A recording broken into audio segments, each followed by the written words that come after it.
Hey there, this is EMN1 Glover here with Nuking It Out. Today I have culinary specialist submarines, Zach McGill. How's it going, Zach? It's going good, man. How are you? Awesome. So, Zach McGill here is a culinary specialist on a submarine, which is a very unique job, even among the culinary specialists, even among the submarines. So, Zach, why don't you tell us a little bit about yourself? Where did you grow up? What brought you to the Navy in the first place? Well, I grew up in Alabama in a very, very small town. And when I turned 20, I decided I was going to move out to Texas. So I moved out to Houston, Texas. And so me and my buddy, we were talking one day. We were working long hours out in the hot sun. And he was like, we should go join the Navy. And I was like, sure, why not? And so we were just going to go in and do the buddy program. And we both went in and took the ASVAB. And he didn't score as high as I did, and the recruiters were automatically that day they were like all over me talking about, hey, let's go, let's get you signed up, let's go. And so I was like, you know what, I ain't got nothing going on, might as well. So I went ahead and joined the Navy, and they, when I was there, they said, hey, so we have two jobs for you. It was LS and CS on submarines. So I was like, well, I've been working, I did like chef stuff at a sports bar, and I was like, well, cooking can't be that bad on a. I was like, sure, I'll take CS. So I went ahead and signed up for CS on a submarine. I really didn't know what I was getting myself into at first, so I was like, can't be that bad. So joined, and I waited in the depth pool for 6 months, and January 14th hit, and I shipped out from Houston and flew up to Chicago. Got to Chicago, got into boot camp and all that, and while I was there, my whole class was basically sub guys. It was nukes and LSs and YNs, all on submarines. And our recruiter at the time, he was a BU1, and he was like, "I got a whole class full of sub guys. This is going to be great." And so, I went through boot camp, and then I went to my culinary A school in Fort Lee, Virginia, and went through all that. And then I went from Fort Lee, Virginia to Groton, Connecticut. I was in Groton for BEST. That's where we do our basic enlisted submarine school. So after I went through that, I shipped out to Washington State, moved all the way up to Washington to Bangor with the submarine bases up here, and I was stationed on the USS Maine. So, why don't you explain to everybody what does a culinary specialist A school actually entail? Because it's like you said, right? It's cooking on a submarine. How hard could it really be? So at A school, it's different because you have surface CSs and sub CSs there, and you learn the basics of cooking and everything. How to make dough and like learn the cooking temps of all the food, like different types. You got beef, chicken, and all the different stuff. So you learn everything about that and basic stuff. So that's what you learn there, and you take your test and all that, and it teaches you how to do paperwork and all that. So that's what A school is all about. And then then when you get to a submarine, you have to relearn everything because everything's from scratch. That's one thing they don't teach you. So, and then you went to sub school. I know not a lot of people know about sub school. It's kind of the hidden gem of education in the Navy. Why don't Yeah. you tell people like why do we send people to sub school? Sub school is basically going to teach you the basics you need to know when you show up to a boat. Like you're going to something that many people in the Navy don't really know nothing about. So these guys that teach you, your instructors and everything at sub school, they've been on a boat. They're either first classes or chiefs. They've been down the pipeline and everything, and they know like, hey, this is what you need to know when you go in there, because they were unqualified too at one time. And they know what you need to know. So you go there and they teach basic damage control, your basic living needs and all that. They teach you the basics. So that's one thing at sub school that I learned was the basics of what I needed to know. So, what's it like cooking on a submarine? You said that you have to do everything homemade. What's like your normal day like on a submarine as a cook underway? So your normal day is, it starts the day before your actual day starts. So your day before, say as a cook, you're going to be the galley watch captain. So, you have to look at what the Navy gives you if they give you a 28-day cycle menu. So the Navy plans out what you're going to cook the day, through the whole week and actually the whole month. So you look at that, you do your orders, say, hey, for breakfast, you have scrambled egg, omelet bar, all the basics, bacon, corned beef hash sometimes, that's a big one on a submarine. So, you look at all that, you do your ordering and all that. go through your whole day and fill out your 1282s and all that. And then, you wake up and you go in for breakfast. Breakfast usually on a submarine from 5 to 6 or 4 to 5, depending on how your duty section rotation is. So you get up, get up there an hour before the meal. You go ahead and get breakfast out, and then, you start your prepping for lunch. Sometimes you have hot rolls. So, hot rolls, you have to make the bread from scratch. So, you have to go in there and you look at the recipe card and put in the time to, make the dough good and all that, roll it all out, everything. So that's one big thing. And everybody loves fresh bread. They don't like frozen bread or stale bread. If you make some hot, fresh bread that's really good, you're going to be the morale of the ship. That's basically what you do. So, what kind of stuff do you normally cook during your 28-day cycle? I mean, it goes from, the basics, your everyday, grilled cheese, grilled ham and cheese, all the way to steak and lobsters on a Sunday. Like you have any. Everybody thinks, oh, it's like MREs or frozen food. No, it's a very good menu for me.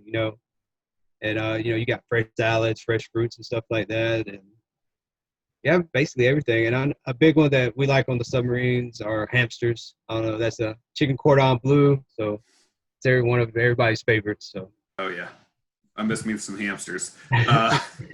So what other, besides obviously doing all the cooking, all of the prep work on stuff like that, what other kind of jobs do you maintain on the sub as a culinary specialist? So your job's not just cooking. So in the culinary rate, you have RPPO is repair parts petty officer. So, you have somebody that's dedicated to that. So something breaks in, your space, most of the time it's in the fore compartment, and he will go around and he will find out, oh, say an oven breaks, he will put in an order to get a new oven, and then like when you pull in and stuff, you'll get your ovens fixed and replaced, or basic simple things like the doors broke. That's one big thing.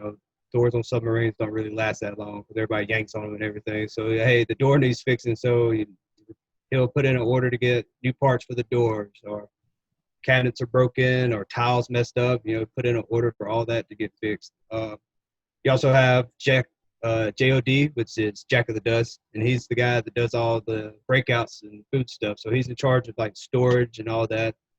So you put in an order for food, he goes in and breaks it all out for the next day. So he's kind of like the I would say the FedEx driver of the culinary guy.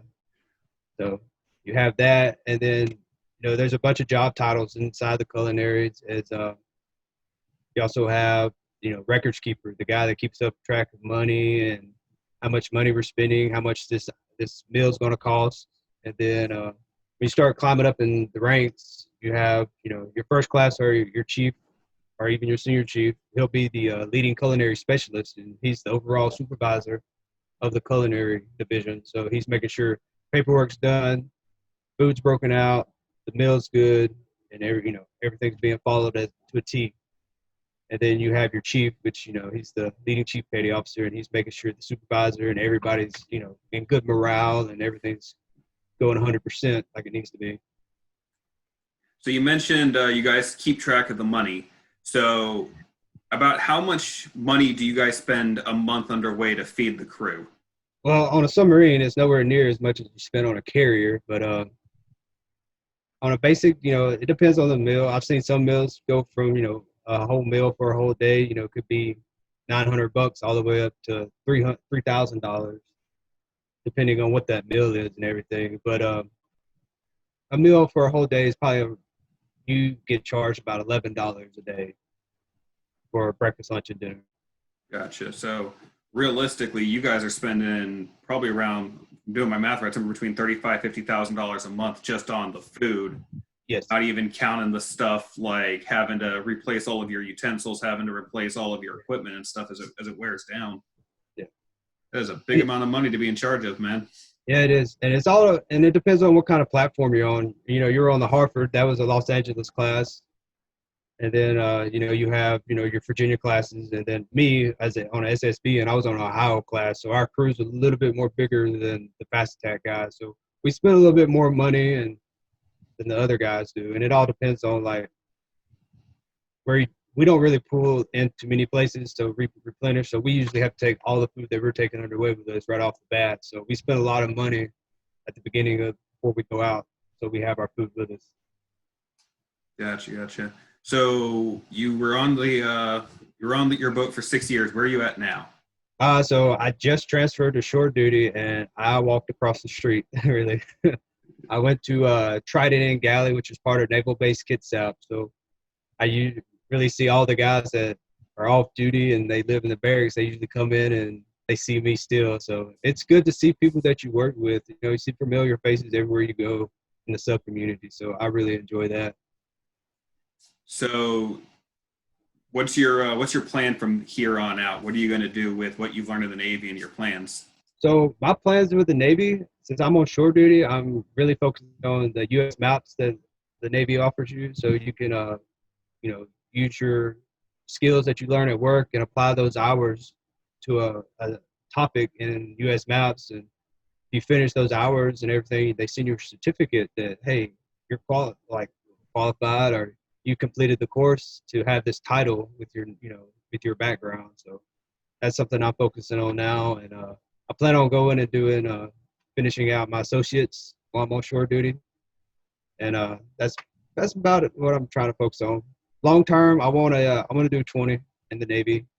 So that's my main goal. That's awesome to hear. So what would you recommend for people who are torn about going either culinary specialist and going submarines? Because the military has kind of a stigma with people being culinary specialists, with being cooks. What do you think about that? The rate's not bad. It's like every rate in the Navy. You get out what you put in. That's the main thing. If you go down there with a bad attitude and everything, you're going to have a bad attitude the whole time you're there. If you go down there and you're willing to learn, you're willing to put in the effort, you're going to get a big reward out of it. That's the whole thing. I went from E1 to E5 in 4.5, almost 5, almost at 5 years. It's because I put for the hard work, and my evals reflected how much hard work I was putting in. So that's the main thing. If you want to make it, put in the hard work, no matter what you're doing. Just put in the hard work. And then you just said you didn't know anything about going into the sub fleet. What do you think about it now? I love it. Wouldn't change it. And you're so close to the people that you should serve with. Like, it's not like on a carrier where you got 5,000 people and you may not ever see anybody that works on the aft end of the ship. You see everybody. Everybody. I know you're not supposed to know people's first names in the Navy, but on a submarine, you're going to know everybody's first name, last name, more than likely their whole family, because you're so close. Awesome to hear, man. So thank you for sitting down with me and doing this. I know your wife is a recruiter and she might have twisted your arm just a little bit. Nah, not that much. So, but thank you very much, Zach, for sitting down with me. So if you've got more questions about the culinary specialist rate or submarines or really anything about the Navy, feel free to leave a comment below. Like, share, and subscribe, and I will see you guys next time. Thank you very much.